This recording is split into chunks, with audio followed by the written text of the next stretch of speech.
Trisha Blackburn, your game credit has expired. Computer? What have I been doing in this tub? Floating in a saline solution enhances the realism of a customer's virtual reality experience by cutting you off from outside sensation. VR, again. But messier. Well, I gotta give you credit for realism. Please remember to rate us on VRGameGuides.com. 1 star. The most perfect simulation I could ever imagine. But content of game drove me to point of insanity and left me permanently unable to distinguish reality from fantasy. We're sorry your experience hasn't met your expectations. Please bring up your troubles with the front desk and we'll try to make things right for you. Computer, why isn't this door opening? This is a door, right? Most doors here on Earth are manual. Grasp the knob, turn it, and push.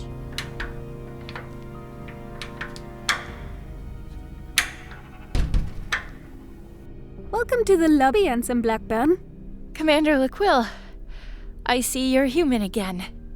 I'm afraid that's something I'll have to get used to. Is Minnie here? Still missing. So, what's going on? I'm told we were in a VR game? Again? It's uncanny how much this feels like the planet where we met you, Ensign. Deja vu. Either Alpha Omega C was designed to prepare us for this, Or what? Or both Alpha Omega C and this have been designed to prepare us for something else. We were promised there'd be answers here. But not necessarily all the answers, just the next set. I've been living in illusions for months. I've discovered my life to be a lie 5 times. Why not make it 6? 5 times? For me. In the VR on Alpha Omega C, I discovered my Confederation life had been a lie. Then I discovered the idyllic ranch life was a lie. Then that the Confederation was a lie again after all. Then the body switch planet, then the underworld, and now I'm here. We have to stay grounded. Have to remember who we are. But we don't know who we are. We're a team, a unit. We work together. It doesn't matter if the Galactic Confederation exists or the Chimera exists. You're still my crew. We'll make it through this as a crew. Thanks to your glorious leadership, oh my captain. The captain is doing the best he can.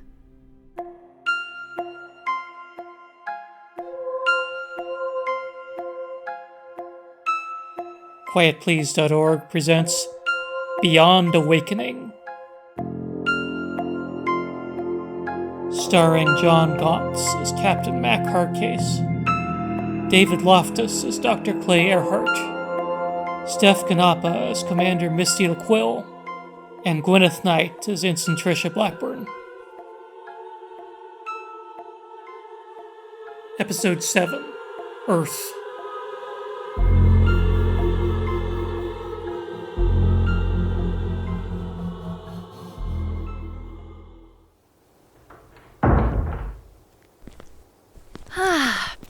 Fresh air again. Commander LaQuille, your assessment. This appears to be a city similar to what one might have found on Earth a few centuries ago. That's what I was thinking. I'd say 21st century. With one big difference. What difference? I'm pretty sure Earth's 21st century cities had people in them. Could there be a trivial explanation for why we haven't encountered anyone yet? Maybe it's a high UV day and they're sheltering at home? UV sheltering didn't happen until the end of the 21st century, after geoengineering to combat climate change opened a hole in their ozone layer. But everything here looks early 21st century. Well, Doctor, I'm sure you have a theory by now. You always do. Spit it out. Enlighten us. Everything we've been told about what awaits us in reality. The idea that we haven't lived and were going to be born. Using that to describe waking up from VR would be stupidly obtuse. And we know reality has people. I think we can safely chalk this one up as another in the illusion column. What does it mean? Why are we here? There's something here that's supposed to teach us something.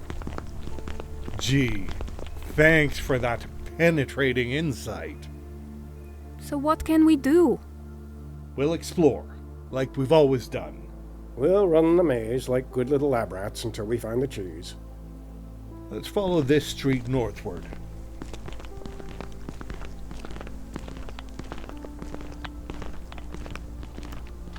It's odd how the buildings are so short, with so much space between them. Not all cities were dense. But wouldn't it be bad for the environment? Sure, but that didn't stop them. Inconvenient for walking, too. They drove everywhere in personal vehicles. Probably even a lot of internal combustion engines at this point in history. A shame we don't have one.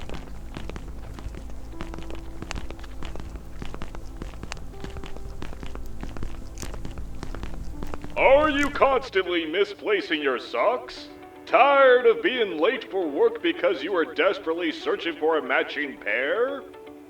Introducing the Glimber Co. Smarty Sock!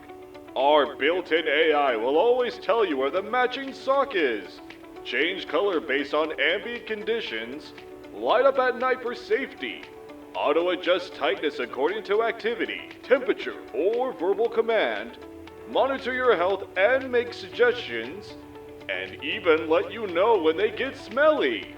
Order now for a special price of just $4.99 a month per pair. What was that? It's called advertising, a way for companies to get people to buy their products or services. At this point in Earth's history, it was everywhere, even on the sides of buildings like this. I don't understand. Couldn't people just seek out products they wanted to buy? Why would the products come to them unsolicited? Why would they allow companies to interrupt their lives? They didn't have a choice. Their whole economy was built on convincing people to buy things they didn't need. They'd show these ads to millions of people, and if they could influence 1% of the audience, it was worth it. That seems foolish.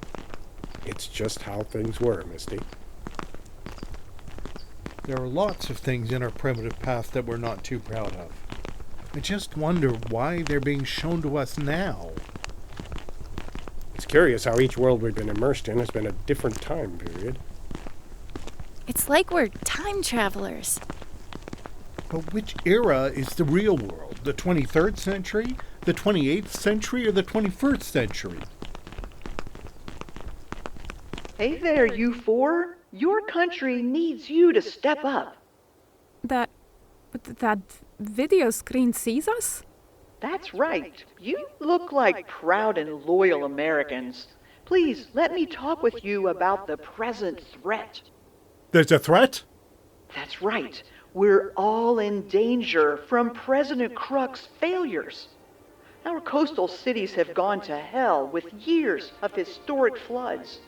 The drinking water of millions has been contaminated by saltwater intrusion, and sea level rise is accelerating.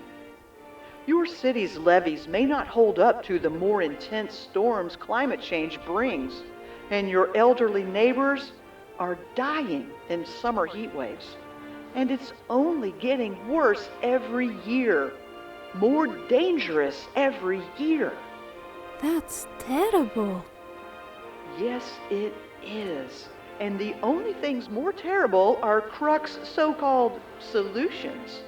He's raising your taxes and stoking inflation and unemployment in a tepid and useless attempt to reduce so-called greenhouse gas emissions, destroying the competitiveness of American companies and forcing them to move to other countries where they can go right on polluting. There's only one way you can save this great nation and save your city from destruction, and that's with a vote for our Business First platform, combining world-changing geoengineering innovation with tax breaks to encourage privately funded dikes around key infrastructure. Hey, come back here. You can't walk away from your responsibility as a citizen of a democracy. Our nation's future hinges. That one wasn't a product. It's a politician. Someone seeking to become a leader of this society. Why does she waste her efforts on advertising? If her test scores are good enough, she'll get an entry-level appointment, won't she? She's running for the top job, leader of the nation. But wouldn't she have to be high up in the government already? And wouldn't the choice of leader be made by the peers at her level who know and understand her work? That's how it works on Cthunia and in the Confederation's interplanetary hierarchy, but not here in 21st century America. You didn't need any experience to run for the top job, and the decision was made by the general public. So, the public had time to study all the issues and come to an understanding of the strengths and weaknesses of the various candidates? Well, no. Most of them didn't give it much thought and were easily swayed by personalized lies, micro-targeted at them by unscrupulous people like we just saw. That's insane.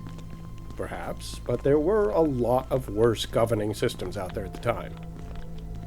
You seem to know a lot about the 21st century, Doctor. I know a lot about everything. Except you don't know if any of it is true. Well, yes, there's that. When we don't even know who we are, is there anything we can be sure of? The transcendental unity of apperception. The what? That an experience is being had, of which the contents are all of this. What you're saying is, we know what we're currently experiencing? Yes, I can be sure this is happening. Just not how to interpret it accurately in a wider context as true or false in regard to a hypothesized external reality, or which of my memories may relate to said hypothetical reality, or be pure fiction. You're babbling, Doc. Wouldn't expect you to understand. Hold up. What the hell is that up ahead? It's a giant shoe, sir. I can see that, and behind the shoe there's a small, shoddily built castle. And look, over there, a little house that looks like it's made out of sweets, and something else that looks like a pumpkin on wheels. Theories? Looks like what we call a Havanutra on Cthunia. A place for developing imagination. What? She means a children's amusement park. If you'd been paying attention, we passed a sign a minute ago that said Fairy Tale Town. Oh. Let's keep going. We'll go through it. Seems an apt place for us. What do you mean, Doctor? Our lives have been fairy tales, and in some sense, apparently, we're children waiting to be born.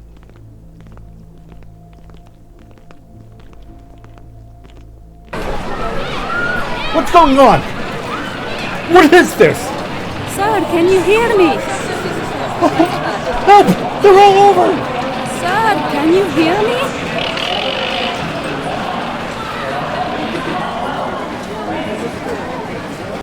They're gone. Amusing. What? What the fuck was that? Children, my dear Captain. I'm not terribly very fond of them either, but you don't have to act like they're space aliens. Space aliens I can handle, but all of that...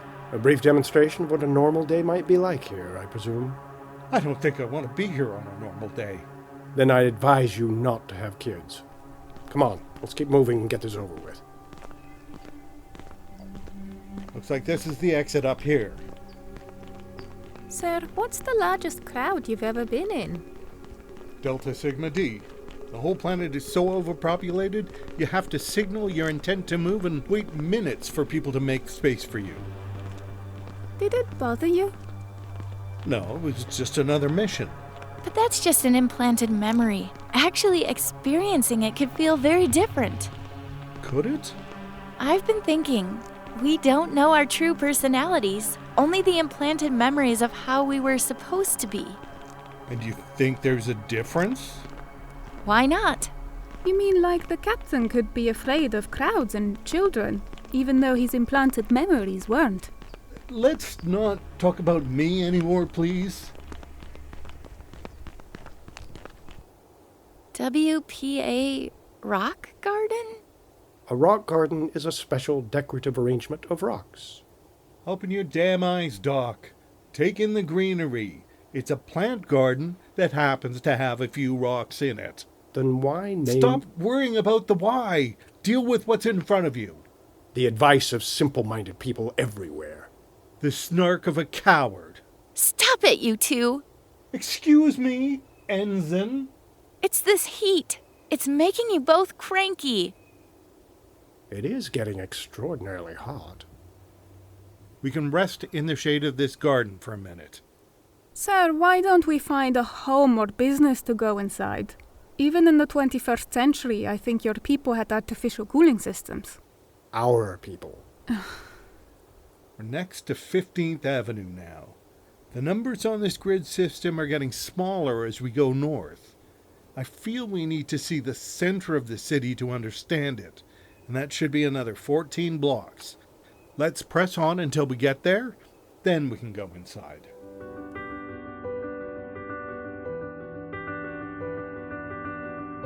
It all made sense until 7th Avenue, but then suddenly it was Perkins Way instead of a numbered avenue. Then, eventually, we saw 3rd Avenue, and 3 cross streets later was 2nd Avenue. What crazy idiot designed this city? Many Earth cities were developed and redeveloped haphazardly over the centuries, so they don't always appear to stick to their conventions. Well, now we're at Broadway. I believe that's a name they give to important central streets. But it still doesn't look very urban. Look, all these businesses are single-story separated buildings. We may have reached the center of the city on the north-south axis, but not east-west. We're just coming up on 14th Street. They must number streets east-west and avenues north-south.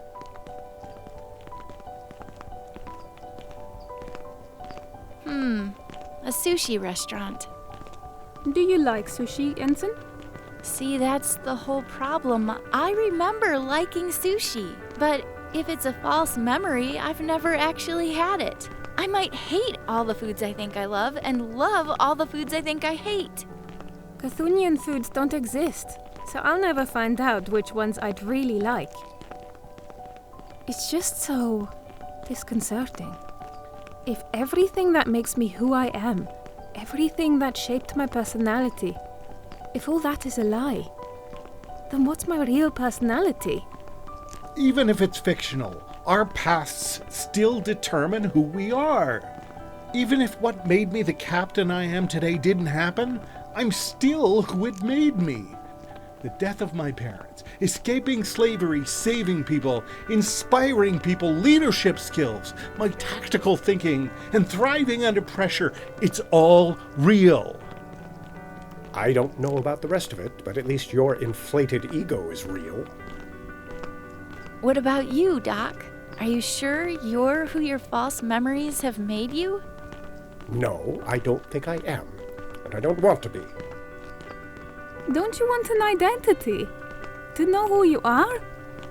I don't want to be predetermined. I want to evolve beyond what somebody else decided would be my backstory and decide for myself who I'm going to be.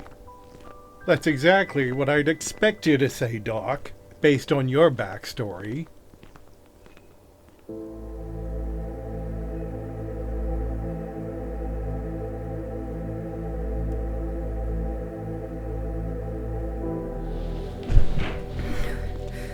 Sir, I apologize, sir, but I cannot go another step.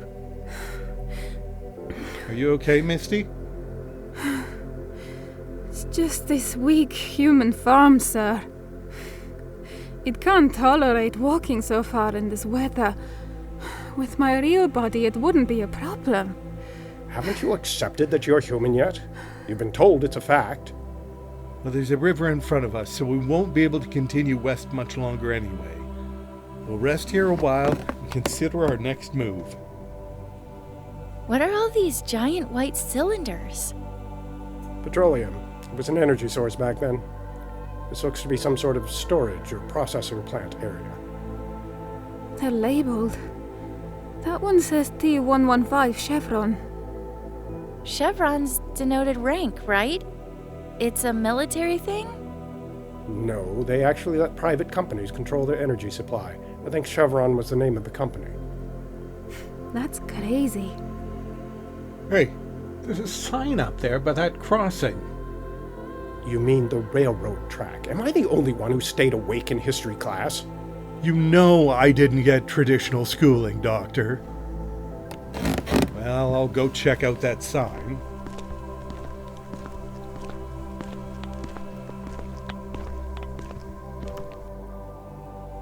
Sacramento River East Levee Enhancement Project Phase 2. California Corps of Engineers 2035.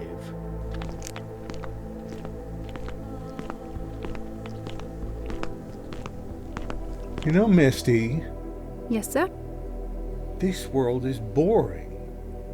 Incredibly boring. I'm starting to think there's nothing for us to do here. No mission. But why would they do that to us, sir? Maybe that's the lesson of this world. Boredom? It could be that the real world is a very boring place compared to the fantasies we've been living. God, I sure hope not. If it's real, shouldn't it feel fuller? More vibrant? More exciting? But isn't it a lot easier to design a fake life to be exciting and fulfilling? Like in entertainment. Exactly. Boredom may be a hint that an experience wasn't designed. But the real world must also be designed by the creator. I don't want to debate your religion right now, but if there's that kind of creator, he doesn't individualize his design to make it interesting for you. The real universe might be interesting as a whole, but not from the perspective of every one of the countless trillions of inhabitants, whereas our experience is individualized for the four of us, assuming you three are real, with our whole universe designed to cater to just us.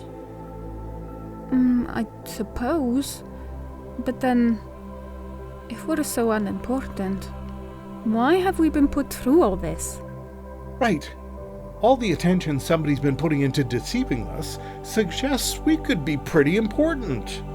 And would they have given us these heroic roles and memories if they didn't want us to be heroes? Or maybe our importance suggests we're generating these delusions ourselves. What? We're not getting anywhere wandering the streets trying to find an important-looking part of town or whatever it is you're doing. Why not find the nearest building, go into it, and see if the mere act of going indoors changes something? Anything to get us out of the heat. Fine. Let's split up. Commander Liquell and I will take the first building we find to the south. Dr. Earhart and Ensign Blackburn will find the first building northward.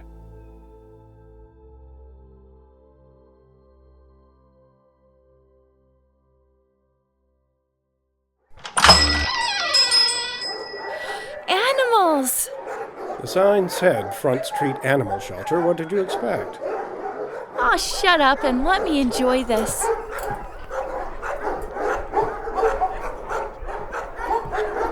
Aw, how long have they left you stuck in that cage? For its entire non-life, which probably stopped when we opened the front door. You're really determined to be grumpy today, aren't you, Doc? Are you seriously going to waste your time with these furry phantoms? Oh, ignore the bad man. I'll get you all some food. Fine. You carry on with that farce while I check the back room.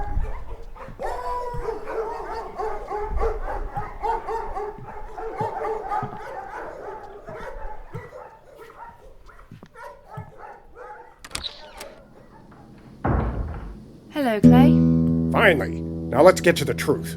Good to see you too. I'm fed up with being your goddamn lab rat! Is that what you think is happening here? It's either that, or maybe I'm a madman going through an infinite series of self-delusions that'll never end. I can assure you, neither is the case. No, you can't. Excuse me? There's nothing you can say that I couldn't have imagined. You are teetering on the edge there, aren't you, Clay? Wouldn't you be? I'm ready to give you what you want. This is the final unreal world for you. What do you mean by that?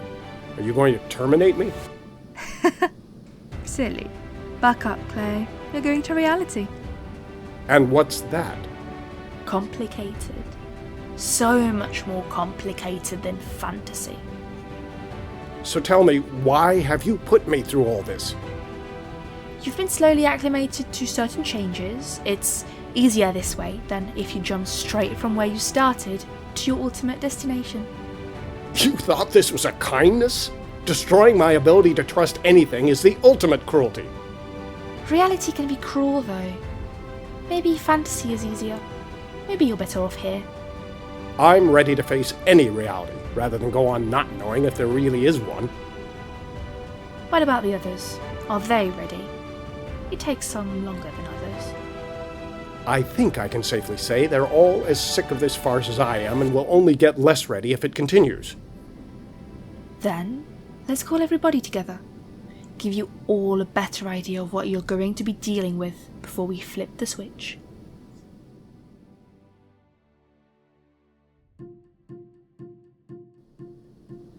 Once we do this, there's no putting the genie back in the bottle.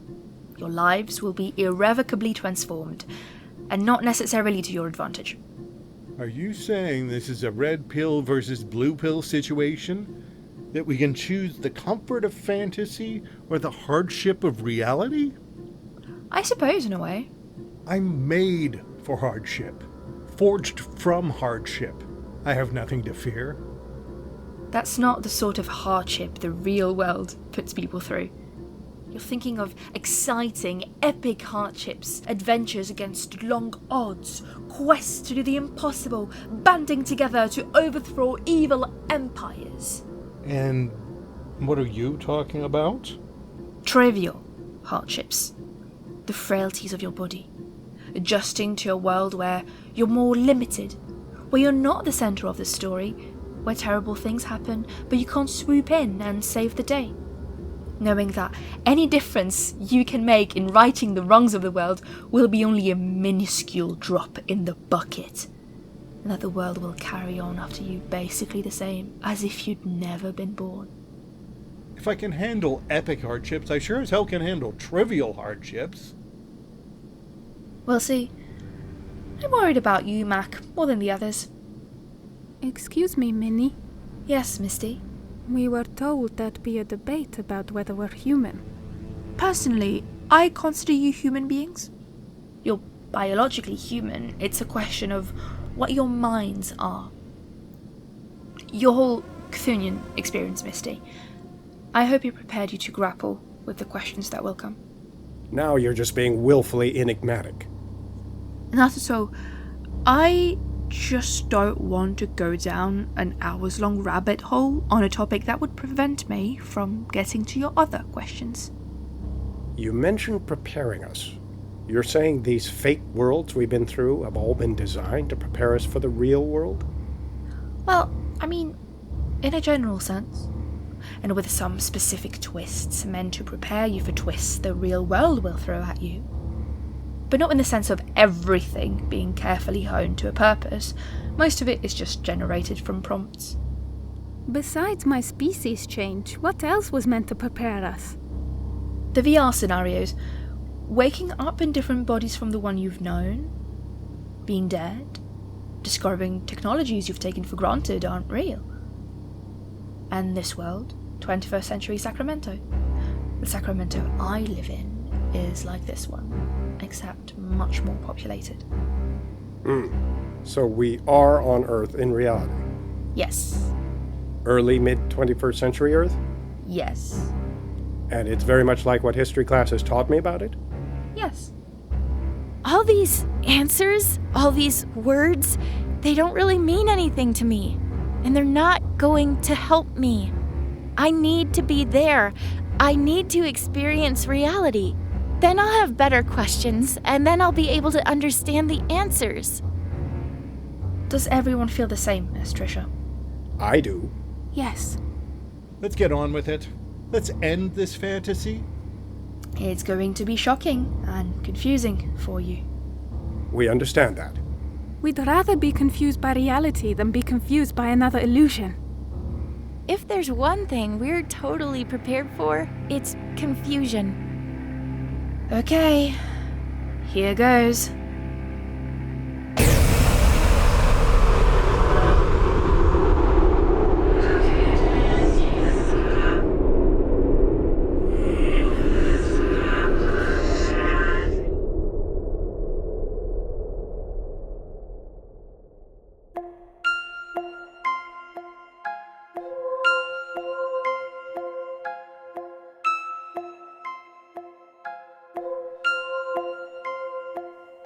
Beyond Awakening Episode 7, Earth, was written and produced by Paul Nerum. It starred David Loftus as Dr. Clay Earhart, John Gauntz as Captain Mac Hardcase, Gwyneth Knight as Ensign Tricia Blackburn, Mel Crushmore as Minnie Earhart, Steph Canapa as Commander Misty LaQuille, Audrey J. Williams as the politician, Nala Campbell as the computer, Jose Montalvo as the pitchman, and Paul Neron was the announcer.